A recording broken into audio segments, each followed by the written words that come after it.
खबर यह है कि हसन खान नियाजी की बाजियाबी से मुतालिक लाहौर हाई कोर्ट में दरखास्त पर समाअत के दौरान पुलिस ने एडिशनल एडवोकेट की वसातत से अदालत में जवाब जमा करवा दिया है।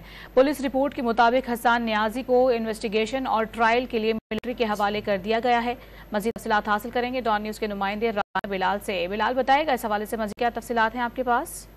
जी देखिए, बिल्कुल हसन नियाजी की बाजियाबी के लिए उनके वालिद हफीजुल्लाह नियाजी लाहौर हाई कोर्ट में एक दरखास्त दायर की थी। इस पर इस वक्त लाहौर हाई कोर्ट में समाअत जारी है और आज पुलिस की जानिब से एडिशनल एडवोकेट जनरल की वजह से जवाब जमा करवा दिया गया है, जिसमें यह बताया गया है कि हसन नियाजी को इन्वेस्टिगेशन और ट्रायल के लिए मिलिट्री के हवाले कर दिया गया है। हसन नियाजी जिनाह उस हमला केस में नामजद थे और उन्हें कानून के मुताबिक कानूनी अमल पूरा करने के बाद इश्तिहारी करार दिया गया था और उसके बाद हसन नियाजी को खैबर पख्तूनख्वा के वहाँ से गिरफ्तार किया गया था। तो इस हवाले से जो कमांडिंग ऑफिसर हैं उनकी जानिब से पुलिस को दरखास्त दी गई थी कि हसन नियाजी को उनकी तहवील में दिया जाए और पुलिस ने अब जो है वो हसन नियाजी को मिलिट्री की तहवील में दे दिया है। इस हवाले से पुलिस ने अपनी तहरीरी रिपोर्ट भी लाहौर हाई कोर्ट में जमा करवा दी है। इस वक्त जस्टिस सुल्तान तनवीर हफीजुल्लाह नियाजी की दरखास्त पर समाअत कर रहे हैं।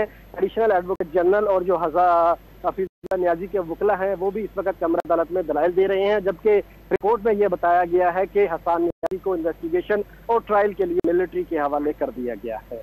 राना बिलाल आप तफसीलात बता रहे थे, बहुत शुक्रिया आपका।